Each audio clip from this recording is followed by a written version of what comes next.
Salam, selamat pagi jemaat Tuhan yang dikasih. Selamat pagi. Shalom. Shalom.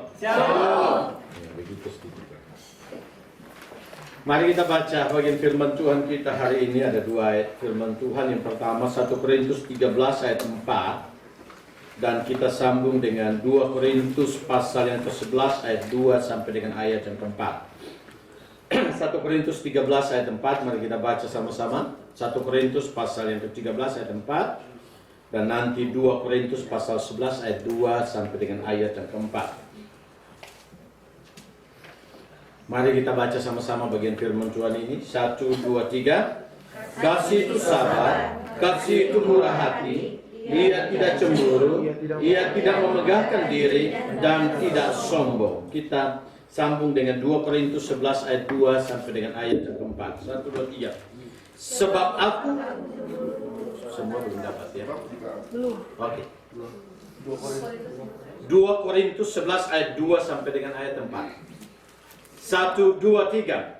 Sebab aku cemburu kepada kamu dengan cemburu ilahi, karena aku telah mempertunangkan kamu kepada satu laki-laki untuk membawa kamu sebagai perawan suci kepada Kristus. Tetapi aku takut kalau pikiran kamu disesatkan dan kesetiaan kamu yang sejati kepada Kristus sama seperti Hawa diperdayakan oleh ular itu dengan kelicikannya. Sebab kamu sabar saja jika ada seorang datang memerintahkan Yesus yang lain daripada yang telah kami beritakan, atau memberikan kepada kamu roh yang lain daripada yang telah kamu terima, atau Injil yang lain daripada yang telah kamu terima. Nah, jemaat Tuhan yang kekasih, tanggal 14 itu hari Valentine, betul Kak? Nah, karena Valentine hari ini kita bicara tentang cemburu. Karena ada orang mengatakan cemburu itu apa? Buta. Ada yang bilang cemburu itu buta. Padahal cemburu nggak ada matanya. Iya. Ada yang bilang apa? Cemburu itu apa? Katanya tandanya sayang, gitu ya. Tapi ada yang bilang begini, cemburu itu apa? Bibit cinta. Jadi kalau nggak ada cemburu, nggak ada bukti bibit cinta. Tapi ada juga yang mengatakan cemburu itu racunnya cinta. Jadi nggak tahu, tergantung bagaimana. Nah, jemaat Tuhan yang kekasih, hari ini kita bicara bahwa kasih itu tidak apa? Tidak cemburu. Kasih itu tidak cemburu. Nah, di sini kita melihat ada paradoks. Mengapa saya katakan paradoks? Karena satu sisi, kalau saudara dan saya baca dalam Keluaran pasal 34 ayat ke-14 dikatakan bahwa aku Allah yang cemburu. Bahkan Paulus mengatakan bahwa aku cemburu kepada kamu dengan cemburu ilahi. Jadi satu sisi kita melihat bahwa Allah itu cemburu. Tapi satu sisi dikatakan bahwa kasih itu tidak boleh apa? Cemburu. Padahal satu sisi kita dituntut untuk mengikuti Allah. Seperti Allah. Bahkan hidup sempurna seperti Allah. Dan salah satu karakter, satu keberadaan daripada, satu sikap daripada Allah kepada umatnya adalah Allah yang cemburu. Maka seharusnya kalau kita sama dengan Allah, kita harus sesuai dengan Allah. Maka seharusnya kita juga harus punya cemburu, betul? Karena Allah itu cemburu. Tetapi dalam 1 Korintus 13 dikatakan kalau kita punya kasih, maka seharusnya kita tidak apa? Kita tidak cemburu. Loh, bukankah ini sesuatu pertentangan? Bukankah ini sesuatu yang kelihatannya berlawanan dengan karakter daripada Allah sendiri? Tetapi kok berlawanan? Tapi Alkitab bilang seperti itu. Kita tidak boleh cemburu. Kalau kita punya kasih, maka kita tidak boleh cemburu. Nah, jemaat Tuhan yang kekasih, mengapa Allah cemburu? Tapi mengapa kita dilarang tidak boleh cemburu? Nah, jemaat Tuhan yang kekasih, istilah cemburu dalam bahasa Ibrani dia pakai kata kina. Kina. Sedangkan di dalam bahasa Yunani dia pakai kata selos. Kina, selos. Ini bukan bahasa Batak ya. Bukan bahasa Jawa juga, bukan bahasa Timur juga. Ini bahasa Ibrani dan bahasa Yunani. Kina dan selos. Nah, inti daripada kata ini sebenarnya pengertiannya sama. Samanya itu apa? Kata dasar yang dipakai itu adalah kata panas dan hangat. Apa artinya? Dia mau menunjukkan bahwa dia punya satu perasaan yang hangat atau perasaan yang panas yang disampaikan kepada pihak yang lain oleh karena dia merasa tidak nyaman. Itu maksudnya. Perasaan yang begitu panas yang disampaikan pada orang lain oleh karena dia merasa tidak nyaman.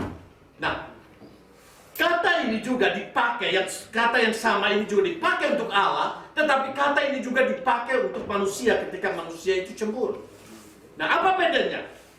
Allah cemburu, tapi manusia tidak boleh cemburu kalau dia punya kasih. Maka, kita bisa melihat bahwa perbedaan-perbedaan ini ada di dalam kehidupan cemburunya Allah dan cemburunya manusia.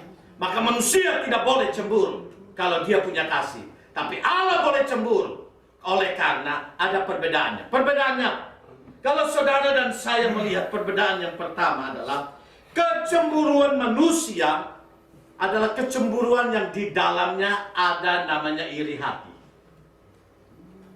Ada yang namanya iri hati. Tapi kalau kecemburuan Allah adalah kecemburuan tanpa iri hati. Mengapa? Kalau saudara dan saya membaca 2 Korintus pasal 11, Paulus mengatakan, aku cemburu pada kamu dengan cemburu ilahi. Baru di sana dia katakan, aku tidak mau ada Yesus yang lain. Aku tidak mau Injil yang lain. Aku tidak mau kamu dibawa kepada kesesatan. Artinya apa? Kecemburuan itu adalah kecemburuan, perasaan merasa tidak nyaman itu oleh karena dia tidak mau supaya miliknya disesatkan, miliknya hidup dalam dosa, miliknya hidup di dalam ketidakkekudusan. Tetapi dia mau supaya miliknya tetap hidup dalam kekudusan. Bukankah ini kecemburuan yang benar? Maka dalam bagian yang lain Ulangan mengatakan bahwa Ulangan 4 ayat 24 dia bilang, jangan kamu menyembah patung. Oleh karena apa? Aku Allah yang cemburu. Artinya apa? Tuhan tidak mau diduakan. Tetapi di dalamnya Tuhan tidak mau supaya umatnya menyembah ilah lain. Tuhan tidak mau supaya umatnya menyerahkan hidupnya kepada berhala-berhala. Tuhan mau supaya sungguh-sungguh umatnya hanya fokus pada Tuhan dan hanya menyembah kepada Tuhan. Ini menjadi prinsip dasar mengapa Allah itu cemburu. Allah itu mau supaya kita hanya fokus pada Dia. Mengapa kita fokus sama Dia? Karena hanya di dalam Allah ada kebaikan yang disediakan bagi umatnya. Ketika umatnya beralih kepada Allah ilah yang lain, maka di sana mereka akan menuju pada kehancuran dan kebinasaan. Dan Allah tidak mau umatnya mengalami akan hal tersebut. Sedangkan manusia bagaimana? Ketika manusia cemburu, maka di sana akan ada namanya iri hati. Akan ada iri hati. Mengapa? Karena seringkali ada istilah yang namanya persaingan satu dengan yang lain. Persaingan. Sehingga di sana muncul iri hati. Nah, kalau sudah muncul iri hati, maka di sana akan muncul namanya kebencian. Maka di sana akan muncul namanya dendam. Nah, kalau sudah sampai pada iri hati, kalau sudah sampai pada kebencian, kalau sudah sampai namanya dendam, maka itu sudah melahirkan dosa. Maka kecemburuan manusia seringkali melahirkan dosa. Kecemburuan Tuhan membawa umatnya kepada kekudusan. Kecemburuan manusia membuat manusia jatuh di dalam dosa.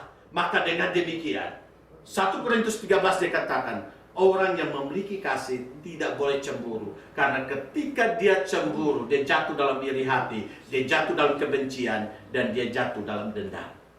Hal yang kedua yang kita lihat, mengapa Allah punya cemburu, tetapi Dia katakan pada kita umatnya, kita tidak boleh cemburu. Hal yang kedua yang kita lihat di sini adalah, kalau kita melihat dari sisi Allah, ketika Allah cemburu, Allah menyatakan bahwa aku ini cemburu. Betul ya? Aku Allah yang cemburu. Aku cemburu pada kamu karena kamu sudah menyembah ilah lain. Aku cemburu pada kamu karena kamu sudah menyembah berhala. Aku cemburu kepada kamu karena kamu sedang melakukan persinahan rohani. Tuhan mengatakan demikian. Tapi kalau manusia cemburu, manusia tidak pernah berani mengakui dia cemburu.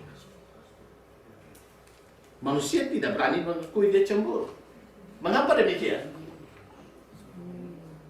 Ada seorang pendeta mengatakan begini. Ketika kita cemburu, maka sebenarnya di sana ada satu sekat yang membatasi kita dengan orang lain yang kita cemburu. Maka apa? Kalau sudah disebutkan nama itu, dan nama itu sudah didengar oleh telinga si pencemburu ini, maka pasti meledak-ledaklah dia. Kemudian ketika meledak-ledak, temannya bilang, kenapa sih? Kok nyebut nama orang itu, kok kamu meledak-ledak? Kau cemburu ya sama dia? Mana gue cemburu? Kok dia begitu, kok gue cemburu? Di rongsoan banyak itu. Saya itu bukan kelas saya.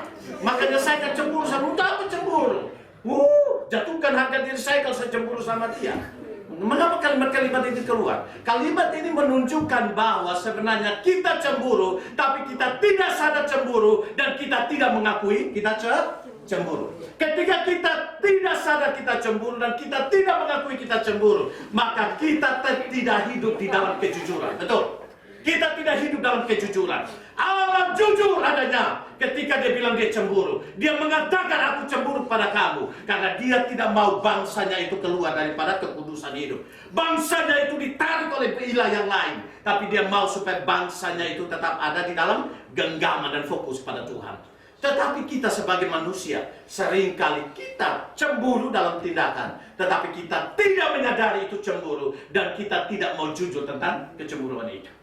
Dan ketika kita tidak jujur tentang kecemburuan itu, maka saya percaya kita tidak akan pernah mau berubah dalam hidup ini. Betul? Karena kita tidak menyadari dan kita tidak mau berubah itu. Nah, kecenderungan seperti itu. Nah, jemaat Tuhan yang kekasih, kita melihat Allah kita adalah Allah yang jujur. Kenapa? Karena dia mau supaya kita tetap lengket sama dia. Dan dia mengatakan itu. Tapi seringkali kecemburuan manusia adalah kecemburuan yang tidak dilandasi dengan kejujuran. Yang pertama, kecemburuan manusia dilandasi dengan iri hati. Yang kedua, kecemburuan manusia tidak dilandasi oleh kejujuran. Maka dia tidak mau mengakui bahwa dia itu cemburu. Nah, jemaat Tuhan yang kekasih, kalau saudara dan saya memperhatikan, secara khusus saya ingin menyoroti tentang kecemburuan manusia, maka mari kita boleh sungguh lagi melihat bahwa bicara tentang cemburu, maka ada 3 hal tahap tentang 3 macam kecemburuan. Yang pertama adalah sebenarnya bahan ini adalah bahan seminar sebenarnya. Yang pertama disebut dengan cemburu cinta. Ya, cemburu cinta. Nah, cemburu cinta ini kalau saudara dan saya perhatikan, maka cemburu cinta ini pun dibagi menjadi 2. Ada yang namanya cemburu beralasan, dan yang kedua adalah cemburu tidak beralasan. Cemburu beralasan itu apa? Cemburu beralasan itu adalah cemburu ada faktanya. Dia tidak mau supaya cintanya itu dibagi, betul ya? Itu cemburunya. Tetapi ada cemburu yang ada faktanya. Contohnya begini, dia telepon gitu kan, halo. Kemudian pacarnya datang atau istrinya datang, langsung dia tutup handphonenya. Nanti dia datang ya, langsung ditutup begini, langsung dia ini. Siapa itu? Oh, enggak. Wah, berarti ada faktanya itu. Begitu ya? Bahkan wajarlah dia cemburu. Tetapi ada yang namanya cemburu tanpa fakta. Cemburu tanpa faktanya apa? Contohnya saja, mereka janjian, gitu ya? Pacaran ini dia, janjian. Kemudian ternyata yang cowoknya datang telat. Kemudian dia bilang begini. Dia langsung bilang begini. Lu telat karena lu sudah yang lainnya. Ada janjian sama yang lainnya. Makanya kamu telat ya. Kamu sudah duakan saya ya. Ya, kamu gak cinta saya lagi ya. Akhirnya apa? Pertemuan yang seharusnya romantis jadi apa? Rokok makan gratis. Jadi hancur berantakan. Mengapa? Itu cemburu tanpa fakta. Belum tahu sebenarnya seperti apa. Akhirnya lahirlah betul cemburu seperti itu. Nah, cemburu seperti itu bukan mempererat cinta, tetapi menawarkan cinta. Atau dia membuat cinta itu tidak lagi mekar dan bisa menghancurkan cinta itu. Betul itu ya? Makanya harus tahu kalau cemburu pacaran itu harus tahu yang benar itu seperti apa. Nanti tanya Pak Adil lah. Iya. Tanyalah bagi yang sudah berkeluarga. Jadi di sini ada namanya cemburu cinta. Yang kedua adalah cemburu yang berkaitan dengan status sosial. Berkaitan dengan status sosial ini dalam pengertian begini. Loh, kok dia lebih kaya dari saya? Begitu ya? Kok dia lebih berhasil dari saya? Ada di sana, seharusnya keberhasilan orang harus memacu kita berhasil. Betul ya? Tetapi seringkali keberhasilan orang bukan membuat kita memacu kita berhasil. Malah keberhasilan orang membuat kita iri sama dia dan kita berusaha untuk menghancurkan dia. Betul? Sehingga kita tidak mau melihat orang lebih daripada kita. Kita tidak mau lihat orang lebih berhasil daripada kita. Dan kalau dia lebih berhasil dari kita berusaha memakai jerat untuk menjatuhkan dia. Nah, ini kecemburuan yang sebenarnya tidak tepat, tidak baik. Dan yang ketiga adalah kecemburuan status. Jadi kecemburuan cinta ada fakta kan? Alasannya ada cinta, cemburu ada alasannya, cemburu tak beralasan. Kemudian yang kedua adalah cemburu sosial. Nah, yang ketiga adalah cemburu status. Cemburu status itu apa? Cemburu status itu adalah begini. Wih, kok dia lebih dekat ya? Kok dia lebih dipakai ya? Begitu ya? Ya, selama ini kan saya sudah beribadah. Selama ini kan saya sudah melayani Tuhan. Tapi kenapa kok bukan saya yang disuruh nyanyi di sini, kok yang itu saja yang disuruh nyanyi di sini? Aduh. Aduh, gitu kan? Kemudian apa? Ketika yang kita cemburu ini, kita tidak suka sama dia ini, dia pimpin pujian begini di depan ini. Langsung dia bilang sama lihat dia, kalau dia pimpin pujian, dia nggak terasa di sini, nggak terasa. Tapi kalau orang lain nyanyi lagu itu, rasanya bisa nangis kita. Kalau dia nggak terasa, itu stroke nanti. Nggak terasa, nggak ngalir. Nah, memang dia begitu, modelnya begitu. Yang tertawa itu rasa-rasa juga. Iya toh, kenapa?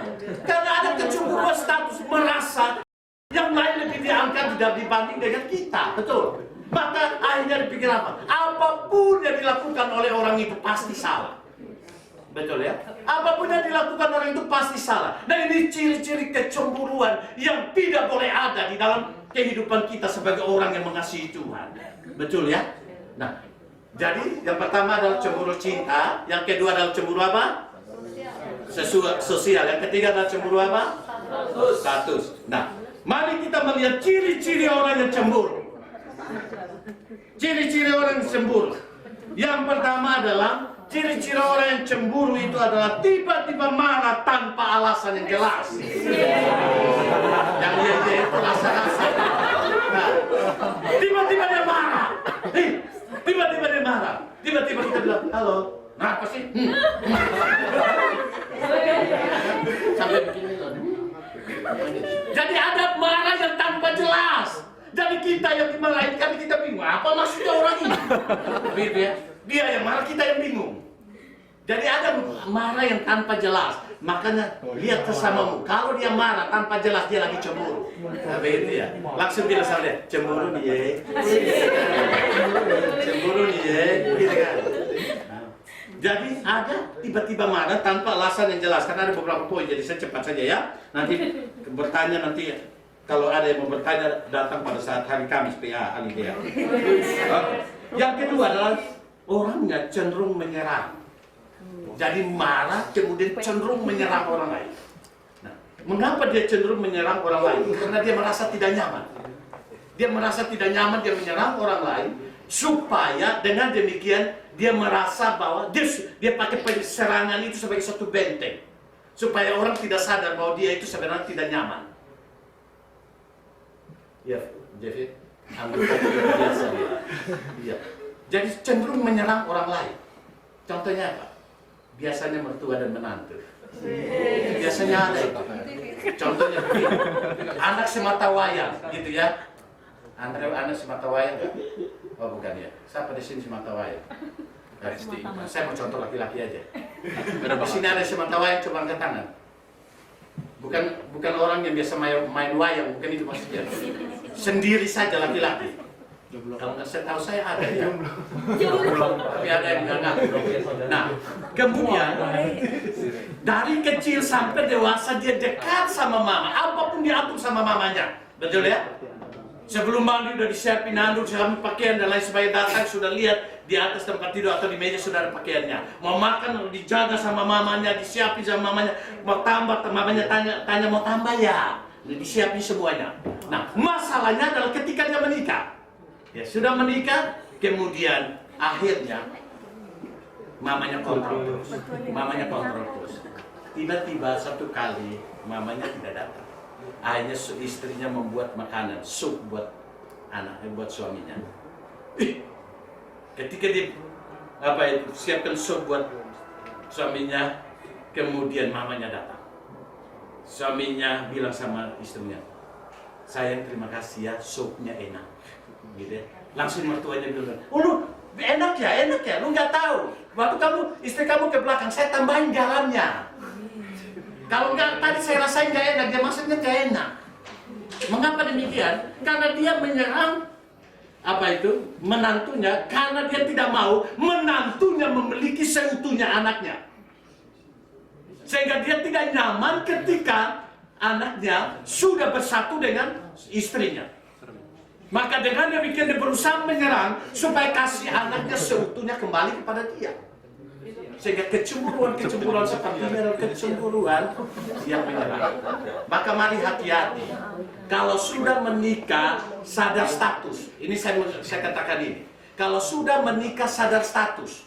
Kalau sebelum menikah anak mama sudah menikah sadar status. Ya, bahwa kita bukan dua lagi tapi kita sudah satu dengan istri kita. Ingat, ketika kita menikah, kita bukan menikah dengan mama kita, tapi kita menikah dengan istri kita. Maka di sana kita harus mengerti posisi daripada istri kita. Ketika kita berada dalam posisi bersama-sama dengan keluarga kita.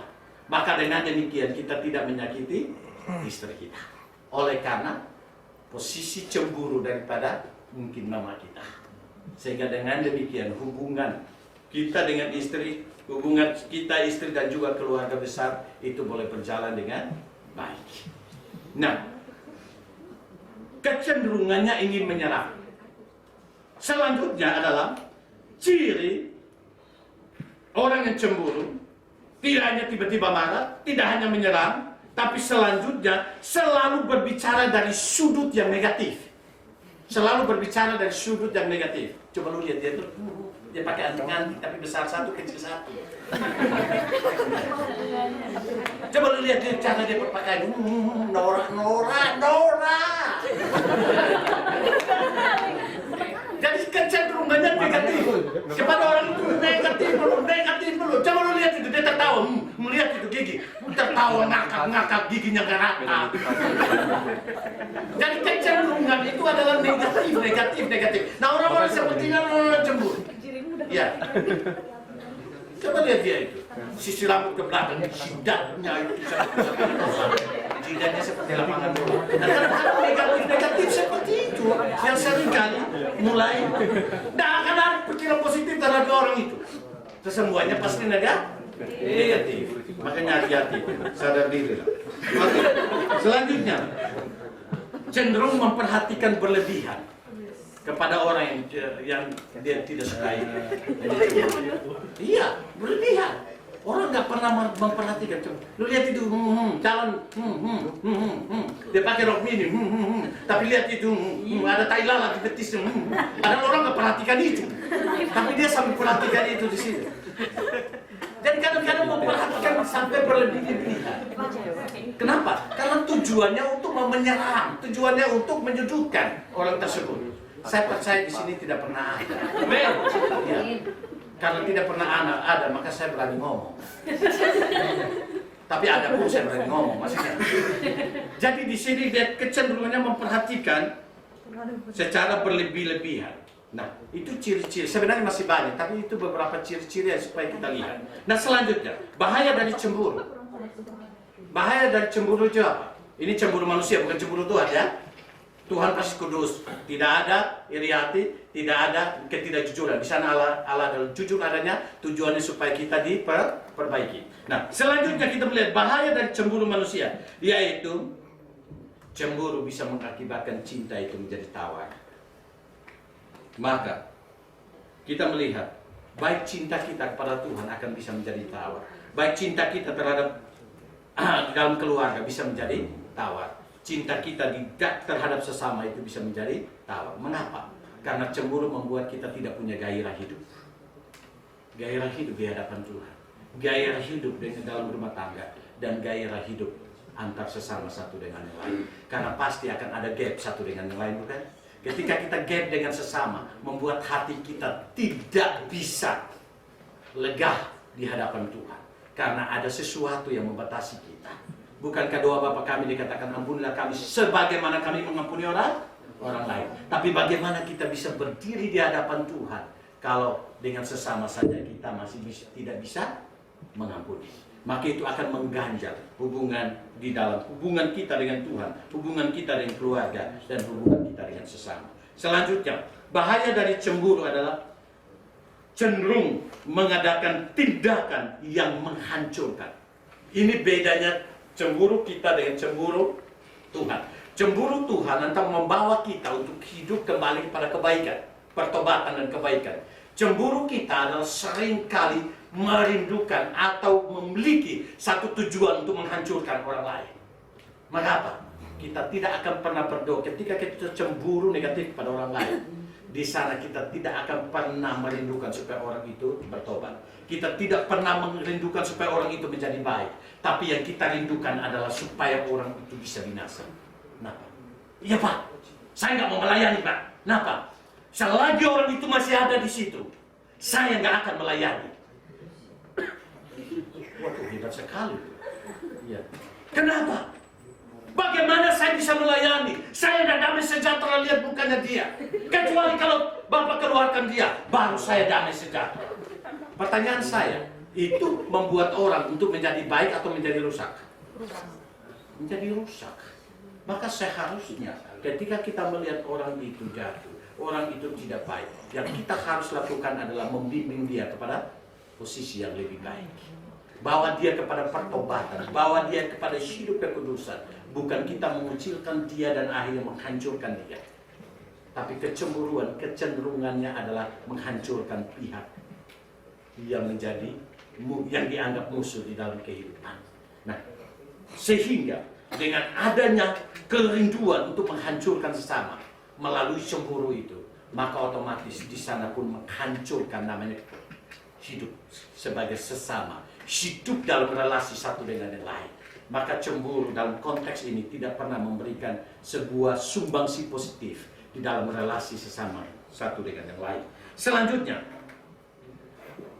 bahaya daripada cemburu tidak hanya menawarkan cinta, tidak hanya membuat cinta itu tawar, tidak hanya merusak hubungan sesama, menghancurkan satu dengan yang lain, tapi selanjutnya dia tidak akan peka dengan suara Tuhan. Orang penyembahan sampai nangis, betul ya? Orang penyembahan luar biasa sampai nangis dan menyadari dosa di hadapan Tuhan, tapi dia mah biasa aja. Menyembah, kan najis kau, munafik kau. Jadi apa? Dia bukan menyembah Tuhan, tapi sedang lihat ini, yang ini lagi ngapain dia ya? Menyembah munafik lu. Jadi dia bukan menyembah Tuhan, tapi dia sedang bikin dosa, betul? Mengapa demikian? Karena dia hatinya sudah tidak peka dengan Tuhan. Apapun Tuhan katakan, dia tidak lagi bisa peka dengan suara Tuhan. Karena yang sering kali dia cari adalah kecenderungan untuk menjatuhkan sesama. Maka di sini tidak ada lagi kepekaan terhadap Roh Kudus. Tidak ada lagi kepekaan terhadap firman Tuhan. Tidak ada lagi kepekaan terhadap setiap teguran yang datang daripada Tuhan. Maka di sana dia tidak akan pernah bertumbuh di dalam hidup kerohaniannya. Cemburu sesuatu yang kelihatannya sederhana. Tapi kalau saudara dan saya memperhatikan dampaknya sampai pada hubungan kita dengan Tuhan. Kepekaan kita dengan Tuhan. Dan selanjutnya, kita melihat bagaimana menghadapi cemburu. bagaimana kita menghadapi cemburu. Yang pertama, dengarkanlah. Dengarkanlah apa yang dicelotein sama si pencemburu. Tapi Pak, bagaimana mendengarkannya? Tak tahan aku ini. Dengarkan saja. Satu tanda begini. Ketika kita mendengar sesuatu yang disampaikan pada kita dan itu menyakitkan sekali buat kita, maka itu ukurannya adalah kedagingan kita masih sangat besar. Tetapi ketika kita mendengar sesuatu yang mungkin menyakitkan, tetapi kita tidak terlalu menganggap itu menjadi sakit dalam hidup kita, artinya kita sudah ada dalam titik penyangkalan diri yang sudah mulai baik. Tapi orang sentil sedikit, kemudian kita merasa sakit yang luar biasa, kita mulai marah meledak-meledak, itu tandanya kita belum menguasai kedagingan kita. Maka seharusnya Alkitab katakan besi menajamkan besi, itu tujuannya supaya kita bisa mengukur diri. Kira-kira saya masih hidup dalam kedagingan saya apa enggak? Apakah saya masih hidup di dalam penguasaan diri yang baik atau tidak? Ataukah saya belum dewasa di situ? Ngomong sedikit saya sudah marah, ngomong sedikit saya sudah merajuk, ngomong sedikit saya sudah begini dan lain sebagainya. Itu tandanya berarti kedagingan kita belum kita kikis dalam hidup kita. Betul ya? Tapi orang yang kedagingannya itu sudah dikikis, orang mau bilang apa, itu urusan dia dengan Tuhan. Betul ya? Ini menjadi sebuah ukuran. Maka dengarkan dia, tidak usah ditanggapi, dengar saja, tanggapi, tidak usah ditanggapi. Pertamanya dengarin dulu apa yang dia ngomong. Yang kedua, bagaimana kita menghadapinya? Yang kedua adalah terimalah pandangannya. Terima belum tentu itu berarti menyetujui ya. Terima, dengar dan terima. Mengapa demikian? Setelah kita terima baru kita bisa memilah mana yang perlu saya terima dan mana yang perlu saya terima dan mana yang perlu saya buang. Karena saya percaya dalam setiap peristiwa ada pembelajaran di sana. Dan kita bisa belajar, tidak hanya dari hal positif, tapi dari hal negatif pun kita bisa belajar. Sehingga kita tidak mengulangi kesalahan yang sama. Apalagi yang kita lakukan? Tidak hanya kita dengarkan dia, kita tidak hanya menerima pandangannya, tetapi selanjutnya adalah tenangkan jiwa kita. Katakan pada jiwa, hai jiwa tenanglah, ingatlah selalu kebaikan Tuhan. Kenapa? Karena semakin kita dengar semakin panas dia, betul ya? Semakin kita kasih pendapat semakin panas dia. Maka kalau kita tidak tenangkan diri kita, kita juga ikut panas. Maka kita juga jadi kinah atau selos. Kita juga jadi tambah panas, akhirnya dua-dua sama panas. Maka saling membakarlah satu dengan yang lain. Maka terbakarlah hubungan rumah di mana kita ada bersama. Maka di sini kita melihat yang satu panas, yang satu tenangkan diri. Dan itu harus lewat doa di hadapan Tuhan. Berdoa bukan dia marah di sana kita langsung dipatangin kita berdoa. Tetapi dalam hati ya, kalau nanti kita berputar nanti gitu kan. Tetapi dalam pengertian kita berdoa dalam hati, Tuhan tenangkan diri saya, tenangkan diri saya. Saya nggak mau duet sama dia Tuhan. Aku mau tenangkan diri saya, harus seperti itu. Nah, selanjutnya berikanlah penjelasan. Berikan penjelasan tanpa menyerah. Mengapa? Ingat bahwa orang yang sedang cemburu dan marah, dia sedang punya benteng. Apapun penjelasan kita, dia bisa saja dia menganggap itu adalah menyerang. Tetapi setiap pernyataan kita harus pernyataan yang logis, yang membuat dia akhirnya berpikir. Mungkin ketika dia marah dia tidak berpikir, tapi setelah dia selesai marah, pasti dia berpikir tentang apa penjelasan-penjelasan logis kita kepada dia. Dia mau terima saat itu, tidak usah peduli. Tapi saya percaya namanya manusia yang punya hati nurani. Selesai dia marah, dia akan pikir kembali.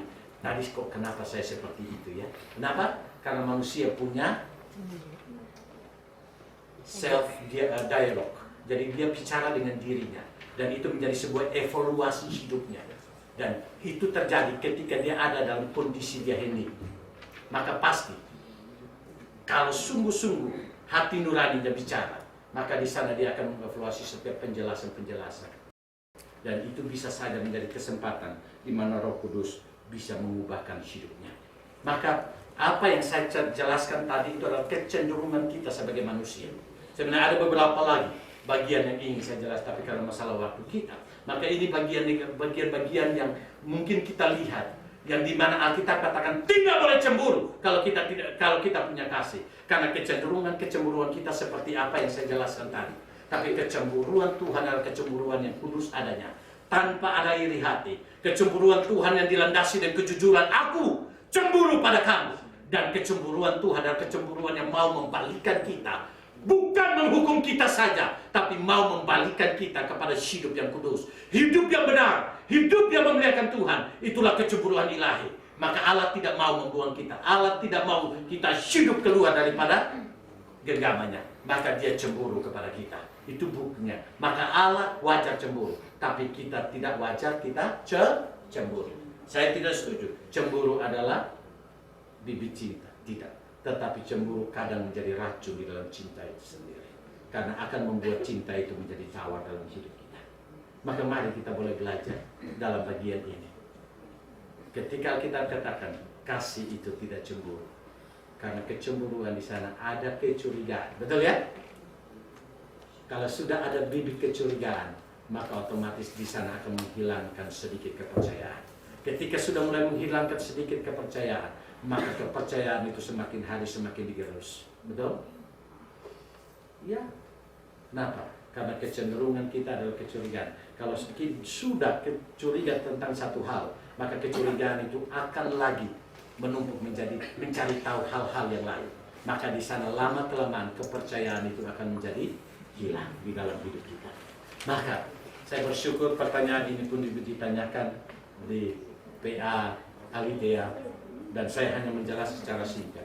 Tapi hari ini saya ingin menjelaskan ini supaya kita mengerti mengapa Allah wajar cemburu, tapi mengapa kita tidak wajar memiliki sifat cemburu. Karena kecenderungan kita negatif. Kecenderungan Tuhan adalah cemburu yang memulihkan hidup kita. Biarlah kebenaran firman Tuhan ini boleh sungguh lagi menjadi berkat di dalam kehidupan kita. Kalau ada pertanyaan silakan kumpulkan, dan nanti saya akan jawab pada hari Kamis, dan silakan datang hari Kamis. Kalau tidak datang hari Kamis, saya tidak jelaskan. Walaupun ada pertanyaan. Mungkin ini bagian kebenaran firman Tuhan yang boleh sungguh lagi menjadi kekuatan dan boleh menjadi berkat buat kita, dan itu tidak hanya menjadi sesuatu yang membuat kita tertawa, tapi boleh menjadi evaluasi buat kita supaya kita boleh berubah di dalam hidup. Mari kita berdoa. Bapa di sorga, Engkau telah berbicara